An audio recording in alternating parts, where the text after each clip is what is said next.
This is FCS, Focus Community Strategies. We're delighted to have you with us. My name is Jim Wayner. I'm the president of FCS. This is Katie Delp. She's our executive director. What does that stand for? FCS, Focus Community Strategies. Right? It actually depends how long you've known us.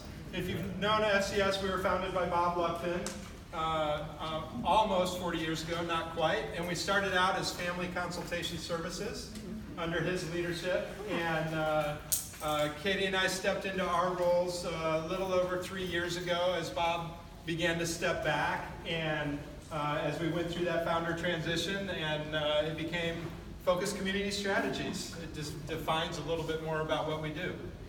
Well, yeah, so we are going to show you guys a little bit of our work today, and the work specifically we've done in historic South Atlanta. This is our 5th community that we have worked in over the last 40 years, but this is kind of a culmination, we think, of lessons we've learned over all of those years, of hopefully maybe, if there is a doing it right, this feels like maybe the closest we've kind of gotten to that. And we've been working in this neighborhood since 2000. We were invited by the local neighborhood association, the South Atlanta Civic League, to come and to work in this community. It had been declining for about 50 years, and it was some of the only remaining homeowners made up this kind of neighborhood association. It was at 10% home ownership at that time, and being home ownership people, you guys know what that does to a community. And so they said we are ready for change and for redevelopment, and we are excited and ready to be innovative. And so it was too good of an invitation to pass up, and so we've been working alongside of them. So we really have 3 pillars to our work: neighborhood engagement, mixed income housing, and economic development. And so we lead always with neighborhood engagement. We lead with that invitation to come in. We identify the local leadership, and we really submit to their leadership, working alongside that community group. We take very seriously the idea of being a neighbor. Over half of our staff live in the community, and so we are deeply, deeply invested in the transformation of the community, not just because it's our work, but because most of us are raising our families here as well. So that's kind of our neighborhood engagement lens, always working, resourcing the local leadership so that they, when we are no longer needed here, they can take care of the neighborhood themselves. Because healthy neighborhood, it's neighbors that change neighborhoods, right? And so that's where we really always focus. We are going to hear a whole lot about mixed income housing on the tour. So I'll skip to our economic development. That communities like South Atlanta often lack economic engines in them. Well, there's plenty of economic activity going on. Let's be honest. We have a lot of entrepreneurs, we have a lot of creative folks, but they lack kind of these places, these spaces that healthy business provides for a community. So in this neighborhood, we've done dozens of things over the years, but here you will see Community Grounds Coffee Shop, which is our coffee shop that we've been operating for about 7 years now as a healthy third space, right? The places that people need to go that's not home or work. And so there's always kind of this unlikely mix of people in there. It's free Wi-Fi, one of the only places in the neighborhood where you can get free internet service. We're just down the street from the high school. The high school's at the end of the block. So we get lots of before and after school traffic from the high school kids. It's a positive place for them to come. And then right next to it also is one of our newest programs. And how many of you were here 2 years ago on the tour? A few of you. We walked you through an empty shell of a retail space and said, we're going to start a grocery store. And most of you and everybody else thought we were crazy. Because we had run a thrift store in that space for a number of years. It had kind of run its course. And when we asked the community, if you had 2,000 square feet of retail, what would you do? And overwhelmingly, we want food. We want access to fresh food here in the community. Our closest grocery store is about 3 miles away.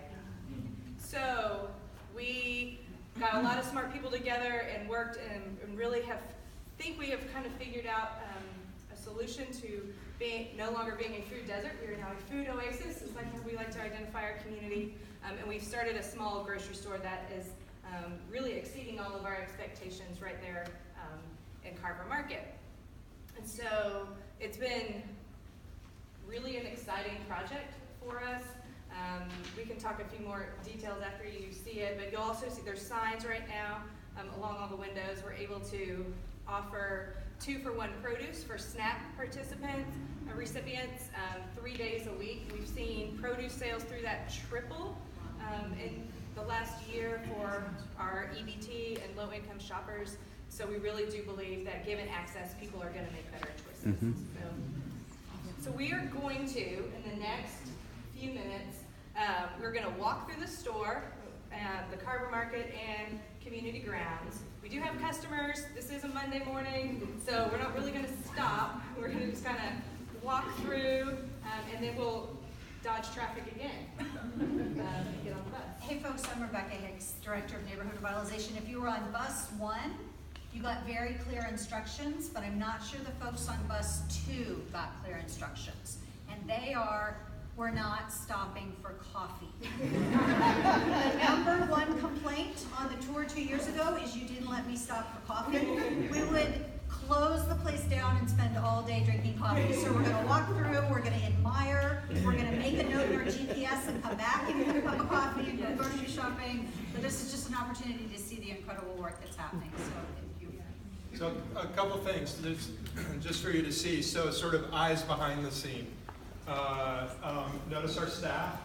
The staff is from the neighborhood, which is part of our economic development goal is third space in the neighborhood as well as staffing from the neighborhood. We just have a great group of young folks. Notice the products that are available in the coffee shop. You're going to see shelves of organic and sort of healthy, and you're going to see next to that affordable products because we want everybody from the neighborhood to be able to shop. So if you're part of the food security conversation, we talk healthy all the time, and FCS, we've been trying to help adjust that language whenever we're talking about it to affordable and healthy. It has to catch everybody in the neighborhood. That's what it's here for. So just sort of behind the scenes, just notice what's going on. And we are sorry that you're not getting coffee. Just so you know, we would love that. But we are making them lunch. That's right. The lunch will be from community grounds, so which we appreciate. So as we walk out, because there's a large group going through, we still are open for business. So we really are going to just walk through. We're going to go into the grocery, through the coffee shop, back out, and buy these green tables. Or would you rather have them back in here to talk? Well, they're here now. I mean, you want to do that now? But Katie's already talked, so I don't know if I need to add anything else. Or if you have questions, we can. They'll have questions probably after they see it. Okay, why don't we come back in here? Okay, so we'll come back in here. I know it's a little bit quick, but Jeff is our Director of Economic Development, and the grocery store is really his leadership. And so and coffee shop, if you have questions about those, he'll answer those questions then. Cynthia, who I think went out,